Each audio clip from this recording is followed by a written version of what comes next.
What's up, sports bettors? We're going to be going through player props on PrizePicks and Underdog Fantasy. Okay, so these are both player prop fantasy sites. And again, any plays I give out through the winning, through the bad beats. Here we lost 10K by one assist from Josh Hart, him having 6 assists when we had under 5.5. I ride with you through it all. So, what I'm going to be giving you is 3 picks I ended up putting my own money on that all have value.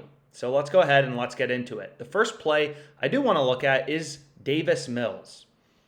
Okay, so you can see his passing yards line right here on Underdog Fantasy is set at 222 and a half passing yards. That's his over-under. Now on PrizePicks, what you're going to notice is his passing yards line is 187 half. So that's a pretty massive difference. 222 half, 187 half. That's a difference of 35 yards. So I actually found this play just kind of really quickly scanning through this OddsJam screen. So you can look at any market, but I've just pulled up player passing yards. And what you'll notice is as a sharp bettor, we're always hunting for value. So we're always looking for discrepancies in the market, right? Every bookmaker has different odds. PrizePicks sets their lines at different levels than Underdog Fantasy does.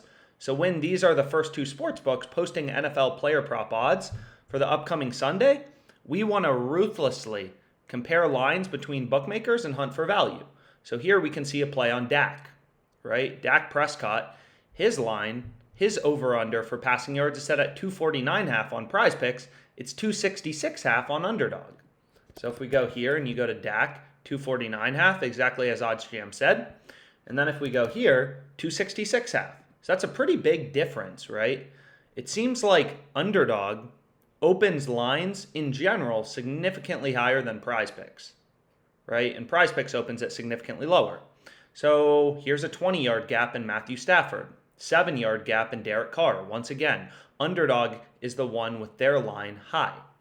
So what we want to do is it seems like there's some value for Davis Mills on the under, right? At least in previous weeks in the NFL, it seems like Underdog Fantasy, they end up bringing their line down over time, more in line with PrizePicks, and PrizePicks ends up bringing their line up a little.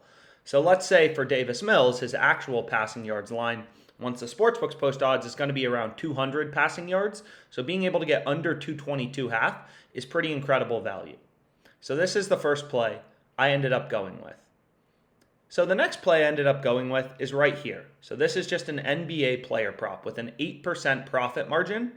So you can sort OddsJam to see the highest profit margin plays first.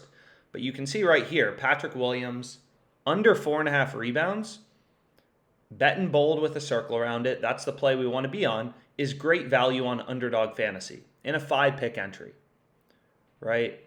So all this EV tool does, right, is it takes all this market data, it takes all, NBA lines, NFL lines, and just shows you, here are the discrepancies. Here's where the value is, right? There's no BS. There's nothing like that. It's just data. Data runs every industry. It should run your sports betting if you want to make money. So the way you want to think as a sharp, profitable sports bettor is like, wow, I have all these bookmakers pricing, setting lines independently on Patrick Williams over under 4.5 rebounds. Caesars has the line at minus 166. Bet Rivers, minus 148. FanDuel, minus 162. Bet Online, a very sharp offshore sportsbook, has this minus 169. Pinnacle, which is the sharpest bookmaker in the world, they're pricing this at minus 212. So they have the under as a 2-1 favorite. And we're getting this in our Underdog Fantasy entry at the implied price of minus 122. So that seems great, right? So this is the second play I went with. Patrick Williams, under 4.5 rebounds. We have an NFL player prop now. We have an NBA player prop. And again, as a data-driven sharp bettor, you're really like a savvy investor. You just want to follow the value.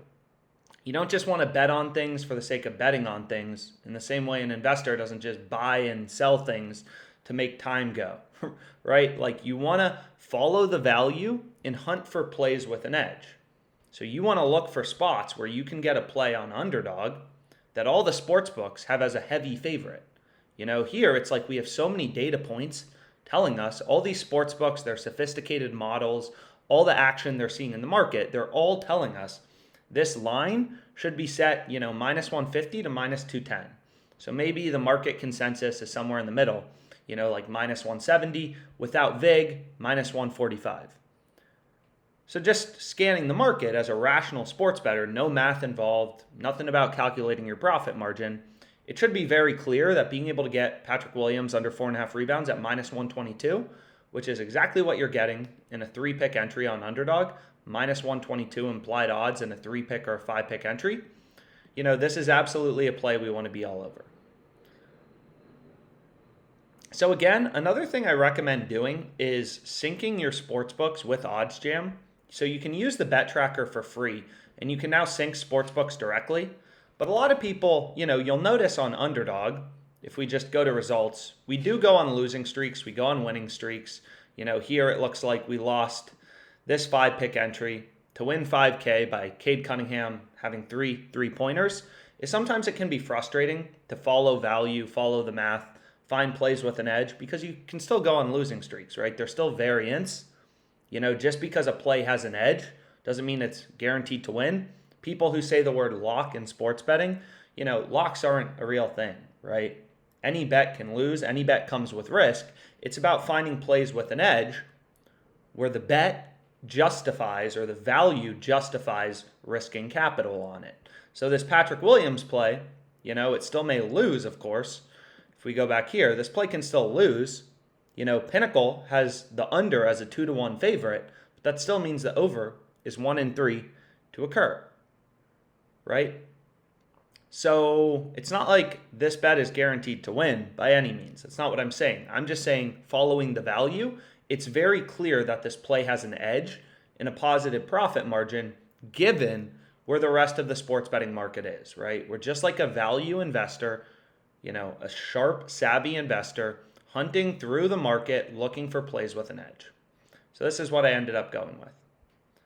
Now, but what you'll notice is what's cool about the bet tracker is it will show you your swings and losses in terms of net profit. So I ended up syncing a few of the sports books I use in Arizona, like WinBet and PrizePicks. And you'll notice right here, right, it tells you, hey, automatically synced from Sharp Sports. It's automatically syncing your bets and grading them as wins or losses. And getting your closing line value and stuff.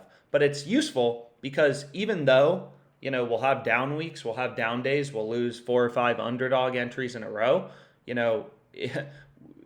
like you want to look at your net profit over the course of a month, not a day, not 2 days, ideally over the course of 1,000 bets, right? You need a large sample size to figure out if your plays actually have an edge or not. And what you'll notice as a positive EV bettor, just following math, following markets, following logic, and hunting for value, you're still going to have variance, but you'll win in the long run. So this is the second play I went with. Let's keep going. The final play I ended up going with is Harrison Barnes under 4.5 rebounds. So once again, lower profit margin, right? We typically sort OddsJam to see the highest profit margin plays first. And here we just have Underdog Fantasy. So lower profit margin for this Harrison Barnes play, but hey, still very clear value. All the bookmakers, we have so many data points, right? Every sportsbook setting lines independently, so many data points, all telling us, hey, Harrison Barnes under 4.5 rebounds at minus 122 on Underdog is great value. I ended up locking these plays in, $1,000 to win 6K. Let's make money, guys.